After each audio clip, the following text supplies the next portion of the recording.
Shalom, selamat pagi Bapak Ibu dan saudaraku yang dikasihi Tuhan. Pagi hari ini kita akan belajar bersama dari Bilangan pasal 2, ada 34 ayat yang akan kita baca. Kami persilakan. Tuhan berfirman kepada Musa dan Harun, orang Israel harus berkemah masing-masing dekat panji-panjinya menurut lambang suku-sukunya. Mereka harus berkemah di sekeliling kemah pertemuan, agak jauh daripadanya.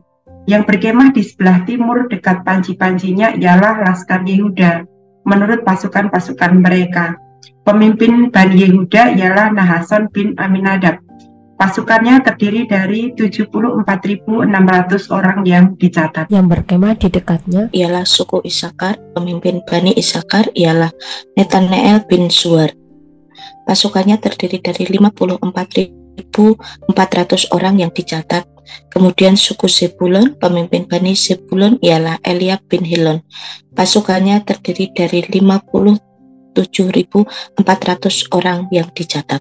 Jumlah orang yang dicatat dalam Laskar Yehuda menurut pasukan-pasukan mereka ada 186.400 orang. Merekalah yang terdahulu berangkat. Panji-panji Laskar Ruben adalah di sebelah selatan menurut pasukan-pasukan mereka. Pemimpin Bani Ruben ialah Elisur bin Sedeur. Pasukannya terdiri dari 46.500 orang yang dicatat. Yang berkemah di dekatnya ialah suku Simeon. Pemimpin Bani Simeon ialah Selumiel bin Surisyadai. Pasukannya terdiri dari 59.300 orang yang dicatat. Kemudian suku Gad. Pemimpin Bani Gad ialah Eliasaf bin Rehuel. Pasukannya terdiri dari 45.650 orang yang dicatat. Jumlah orang yang dicatat dalam Laskar Ruben menurut pasukan-pasukan mereka ada 151.450 orang. Merekalah yang nomor 2 berangkat. Sesudah itu berangkatlah kemah pertemuan dengan Laskar orang Lewi. Di tengah-tengah Laskar yang lain itu, sama seperti mereka berkemah, demikianlah juga mereka berangkat, masing-masing di tempatnya menurut panji-panji mereka. Panji-panji Laskar Efraim menurut pasukan-pasukan mereka adalah di sebelah barat. Pemimpin Bani Efraim ialah Elisama bin Amihud. Pasukannya terdiri dari 40.500 orang yang dicatat. Di dekatnya ialah suku Manasye. Pemimpin Bani Manasye ialah Gamaliel bin Pedasur. Pasukannya terdiri dari 32.200 orang yang dicatat. Kemudian suku Benyamin. Pemimpin Bani Benyamin ialah Abidan bin Gideoni. Pasukannya terdiri dari 35.400 orang yang dicatat. Jumlah orang yang dicatat dalam Laskar Efraim menurut pasukan-pasukan mereka ada 108.100 orang. Merekalah yang nomor 3 berangkat. Panji-panji Laskar Dan adalah di sebelah utara menurut pasukan-pasukan mereka. Pemimpin Bani Dan ialah Ahiezer bin Amisyadai. Pasukannya terdiri dari 62.700 orang yang dicatat. Yang berkemah di dekatnya ialah suku Aser. Pemimpin Bani Aser ialah Pagiel bin Okran. Pasukannya terdiri dari 41.500 orang yang dicatat. Kemudian suku Naftali, pemimpin Bani Naftali ialah Ahira bin Enan. Pasukannya terdiri dari 53.400 orang yang dicatat. Jumlah orang yang dicatat dalam Laskar Dan ada 157.600 orang. Merekalah yang terkemudian berangkat menurut panji-panji mereka. Itulah pencatatan orang Israel menurut suku-suku mereka. Jumlah orang yang dicatat dalam laskar-laskar dengan pasukan-pasukannya ada 603.550 orang. Tetapi orang Lewi tidak turut dicatat bersama-sama dengan orang Israel, seperti yang diberitakan Tuhan kepada Musa. Maka orang Israel berbuat demikian, tepat seperti yang diberitakan Tuhan kepada Musa. Demikianlah mereka berkemah menurut panji-panji mereka, dan demikianlah mereka berangkat masing-masing menurut kaumnya dan sukunya. Iya, Bapak Ibu dan Saudara yang dikasihi Tuhan, ya kita melihat kitab Bilangan, kita akan melihat di dalam kitab Bilangan ini banyak menyajikan data-data statistik tentang bilangan-bilangan atau jumlah-jumlah orang dari bangsa Israel, baik dari kelompok umur, kelompok jabatan, kelompok gender, dan lain-lain. Pada pasal 1 kemarin, kitab bilangan sudah menampilkan data jumlah bangsa Israel yang diperoleh melalui sensus ya. Di pasal 1 kemarin ada disajikan data bangsa Israel menurut kelompok umur dan kemampuan berperang. Nah, pada pasal 2 ini kita diperlihatkan data tentang jumlah orang-orang yang akan ditempatkan di perkemahan berdasarkan kelompok laskar dan suku-suku bangsa Israel. Di sini kita melihat mengapa Allah memerintahkan bangsa Israel untuk mencatat jumlah dari bangsa Israel ini. Ya, kita melihat rupanya data statistik ini penting bagi Allah, karena data ini relate atau berkaitan dengan sebuah strategi atau sebuah metode. Nah, kalau kita melihat juga hal ini juga diadopsi dalam manajemen organisasi masa kini, misalnya di dalam pemerintahan, kita lihat bahwa data-data statistik ini merupakan pijakan dalam membuat sebuah kebijakan. Nah, bagaimana kaitan informasi tentang data-data ini dengan strategi penempatan bangsa Israel di dalam perkemahan yang mereka tempati? Ya, konteks di kitab ini kita melihat bahwa mereka sudah keluar dari Mesir dan mereka menuju ke tanah Kanaan. Yang pertama, data statistik ini digunakan untuk mengatur urutan keberangkatan. Kalau kita melihat di pasal di ayat 3 ini bahwa Yehuda ini atau laskar Yehuda ini adalah laskar yang dipilih oleh Allah untuk memimpin keberangkatan yang pertama. Jadi Ruben ini Yehuda ini ditempatkan di sebelah timur. Jadi Yehuda ini sebenarnya bukan anak pertama ya, anak pertama adalah Ruben, tetapi mengapa Allah memilih Yehuda sebagai laskar yang pertama berangkat? Nah, kalau kita melihat dari sisi jumlah ini, laskar Yehuda ini adalah laskar yang memiliki jumlah terbesar dibandingkan laskar-laskar yang lainnya, sebanyak 186.400 orang, sehingga dijadikan Allah sebagai pemimpin barisan. Nah, barisan pertama ini tentu haruslah sebuah laskar yang besar. Kemudian yang kedua, kita melihat data statistik ini digunakan untuk mengatur struktur organisasi.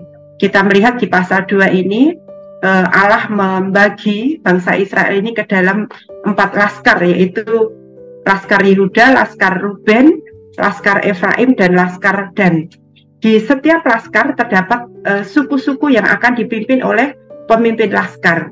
Nah, metode ini tentu akan memudahkan proses koordinasi dan mobilisasi orang-orang Israel. Kemudian kita juga melihat di sini bahwa Tuhan menunjuk dan juga menyebut secara jelas nama orang-orang Israel yang akan dijadikan pemimpin. Misalnya ada Nahason bin Aminadab, ada Eliab bin Helon, ada Elisur bin Shedur, dan lain-lain ya, disebutkan dengan sangat jelas oleh Tuhan. Nah, di sini kita bisa melihat bahwa di dalam kepemimpinan ilahi, Allah mengenal setiap orang yang dipilihnya. Pengenalan Allah terhadap para pemimpin ini menunjukkan otoritas kepemilian Allah dan legalitas kepemimpinan bangsa Israel pada waktu itu. Nah, jika saat ini juga ketika Allah memilih kita, memilih saudara dan saya sebagai pemimpin rohani, maka kita tahu bahwa Allah sesungguhnya sangat mengenal kita dengan sangat baik, mengenal nama kita satu persatu. Pengenalan ilahi ini adalah identitas yang memberi kita kekuatan, memberi umat Tuhan kekuatan dan keberanian menjalankan tugas yang Tuhan percayakan kepada setiap pemimpin rohani. Kemudian yang ketiga, kita melihat bahwa data statistik ini juga digunakan Allah untuk mengatur administrasi kependudukannya. Pencatatan data statistik suku-suku Israel ini akan digunakan untuk mengukur kekuatan, mengukur kebutuhan logistik, mengukur luasan wilayah yang akan ditempati oleh masing-masing suku. Kita melihat bahwa sekitar 39 atau 40 tahun perjalanan yang akan dilalui bangsa Israel untuk keluar dari tanah Mesir masuk ke tanah Kanaan ini tentunya membutuhkan sumber daya yang sangat besar, membutuhkan sistem koordinasi yang sangat rumit. Nah, pencatatan data statistik ini tentu akan memudahkan sistem distribusi logistik dan koordinasi dalam segala hal. Kemudian selanjutnya kita melihat bahwa data statistik ini juga digunakan Allah di dalam mengatur sistem pertahanan. Ya, kita melihat tadi penyebaran atau penempatan suku-suku Israel ini tidak dikonsentrasikan pada satu titik saja, tetapi disebar ke dalam 4 arah mata angin. Ada yang di sebelah timur Laskar Yehuda, di sebelah selatan Laskar Ruben, kemudian di tengah-tengah kemah pertemuan ada suku Lewi, kemudian di barat ada Laskar Efraim, dan di sebelah utara ada Laskar Dan.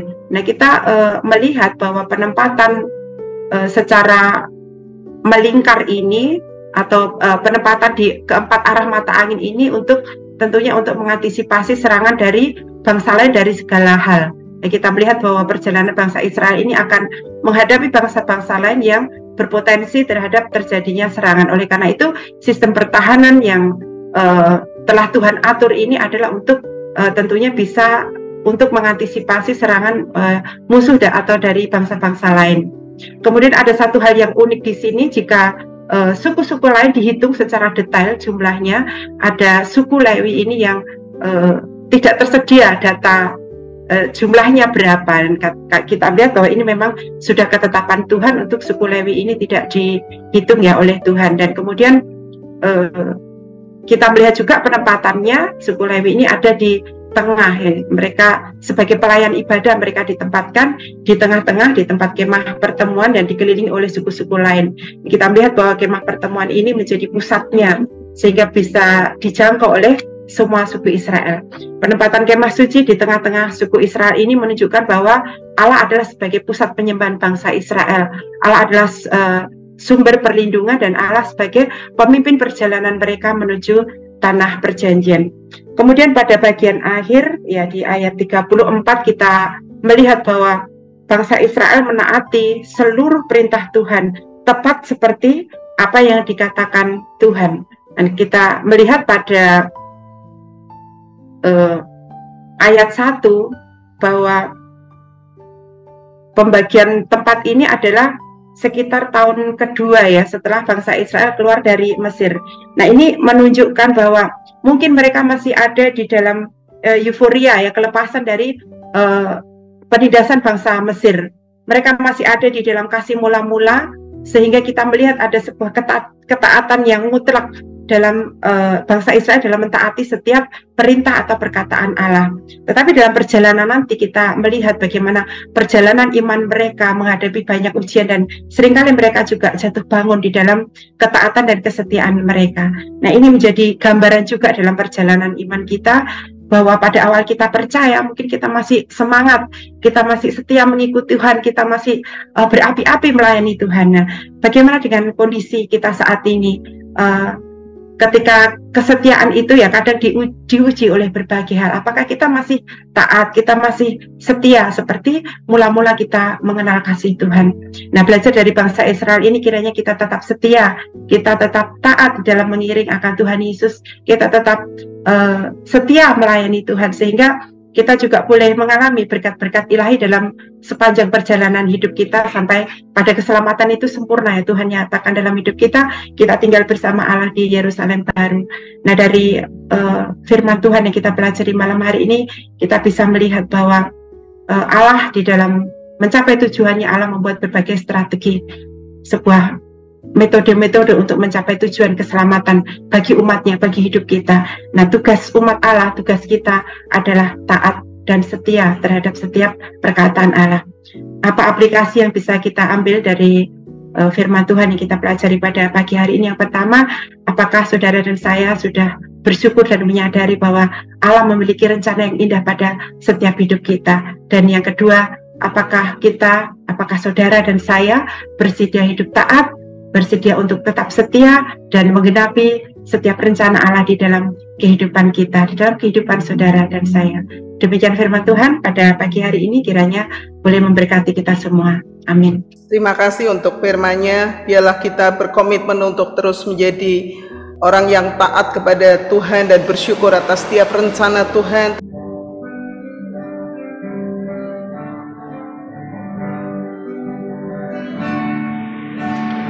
Kami sujud di kaki-Mu, merendahkan diri, bersatu dengan tangis-Mu bagi kota tercinta. Biar belas kasih-Mu Bapa kian bertambah nyata,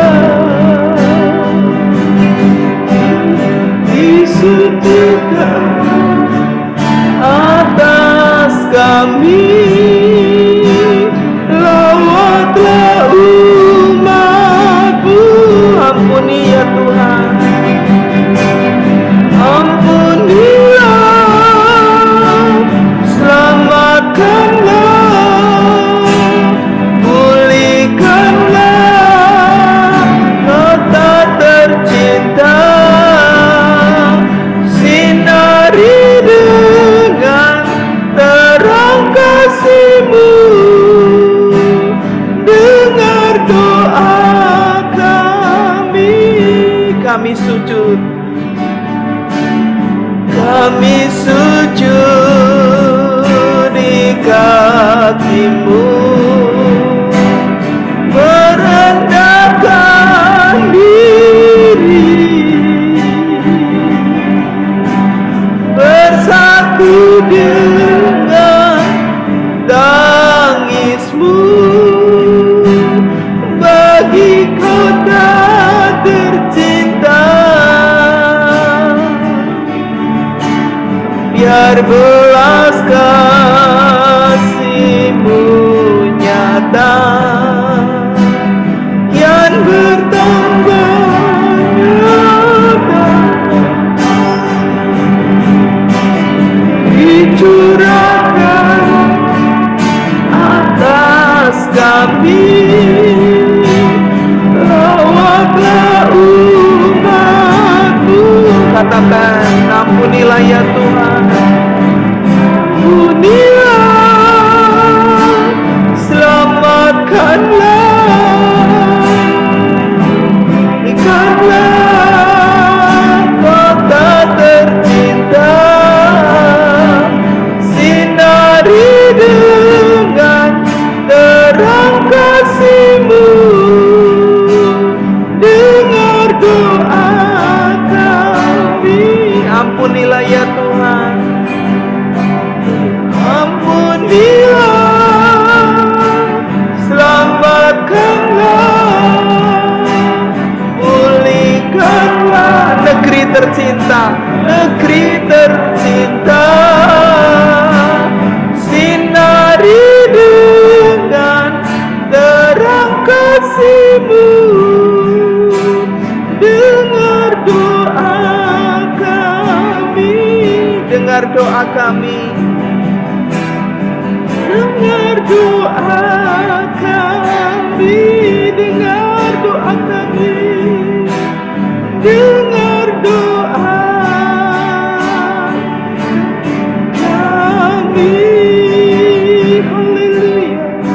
Inilah doa-doa kami bagi Indonesia. Inilah doa kami bagi negeri tercinta Indonesia. Bawa kami masuk dalam kemuliaan-Mu. Haleluya, haleluya. Terpujilah nama-Mu Tuhan. Terima kasih Roh Kudus. Kami mengucap syukur. Terima kasih, terima kasih. Tuhan, terima kasih buat pagi ini kami boleh melihat bahwa Allah turut bekerja, Allah turut melindungi, mengatur strategi buat umatmu Israel. Di dalam bilangan 2 ini kami boleh melihat bagaimana satu umat Tuhan yang dilindungi dan diatur Tuhan, semuanya menjadi baik.